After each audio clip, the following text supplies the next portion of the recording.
各位网友，大家好啊！玩书走天涯，现在又走回到中国了。刚到这个牛肉面馆吃了碗热干面啊，这个跟大家分享一下我的体会啊。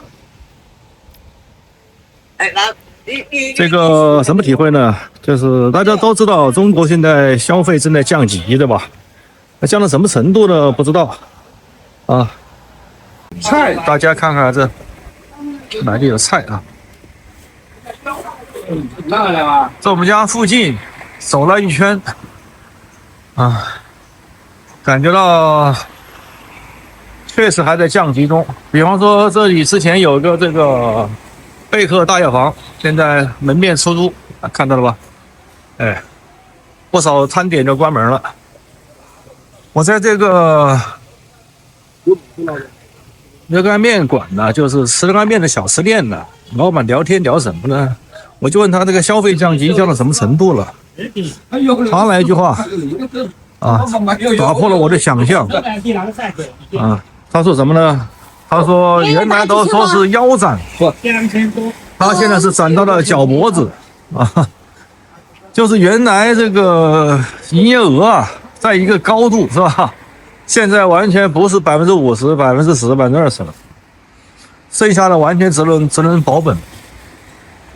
并且他还补充一点说，过去这个人呢，来吃面的人呢，不就牛肉面馆嘛，是吧？吃面的人这个一个月大概总有几百人吧，现在人数倒减少的并不多，但是呢，对不起，原来吃牛肉面的现在只吃素面。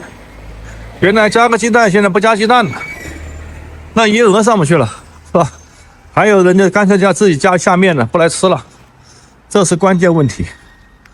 我就问他为什么会到这种程度，什么原因他也不知道，只知道内卷的原因。你像这里有家这个什么肖记啊，公安牛肉鱼杂，我目测看了一下，生意还可以，到晚上生意还行啊。但是很多生意也不行的。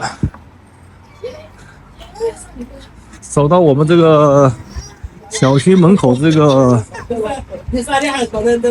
广场，我就发现前面不远处原来是有家工商银行啊，就在前面不远处，现在已经也改换门庭了，看到吗？这个门楼这边就消失了。药店关了一家，银行关了一家啊，把它变成什么法院金融啊，看到吧？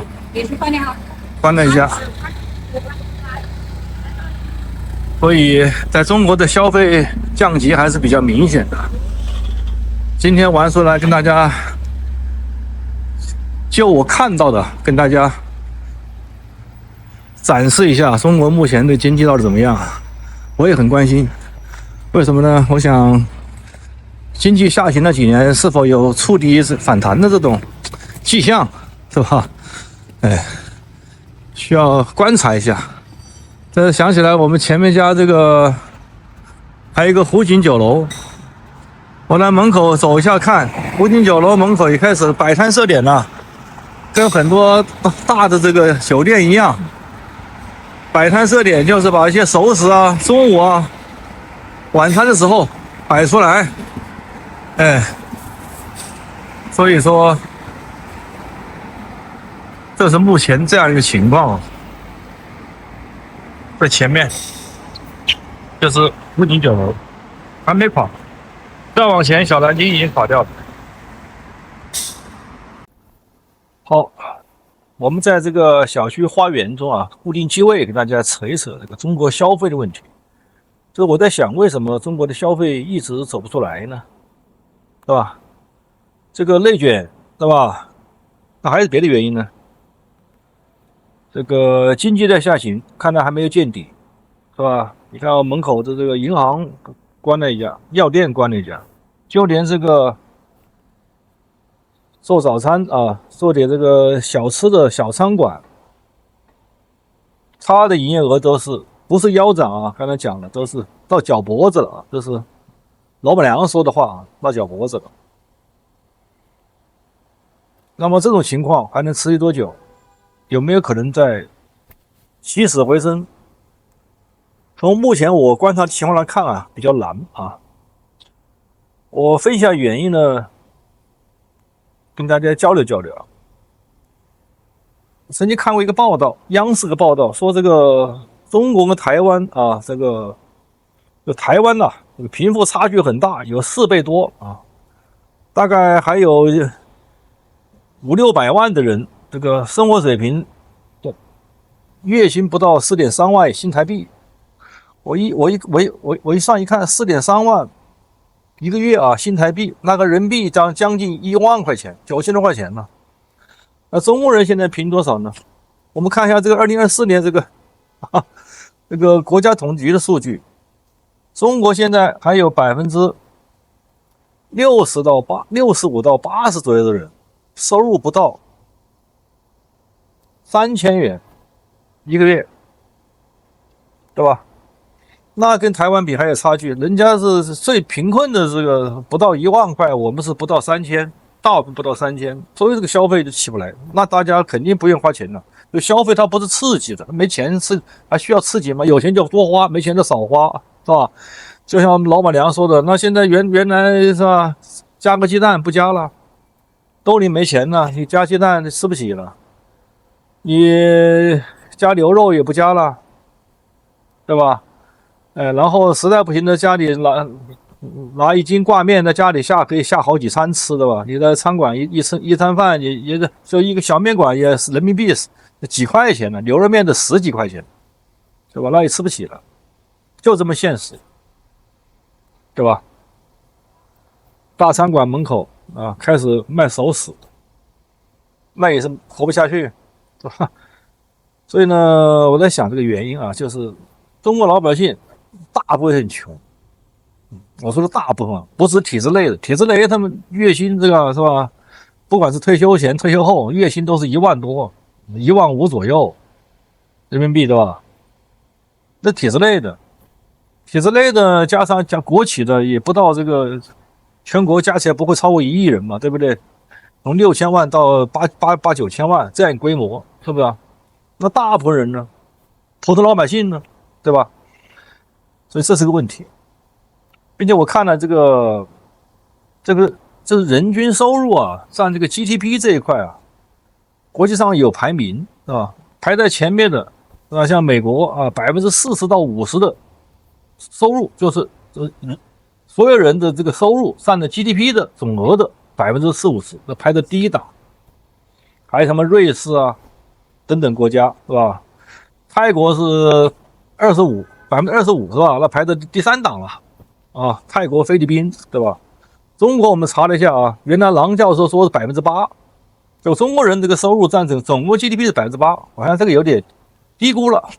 我也查了他最近的数据，大概在15.6%，那你赶不上泰国。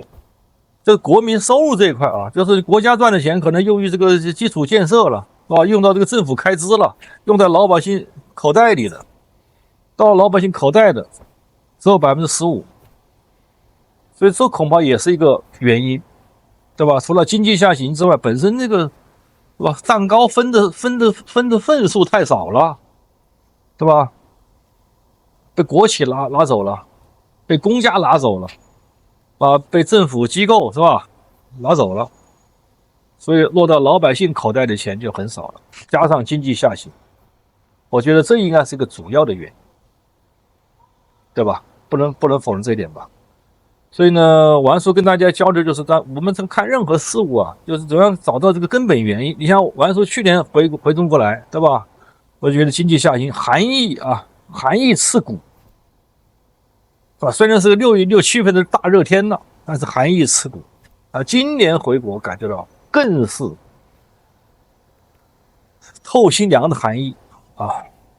没有一点这个改善或者是恢复。我和我一个同学在交流，他最近几年出去旅游比较多，他跟我谈一个现象，我跟大家也交流一下。他说看到货车在高速公路上走的特别多了，原来没有的。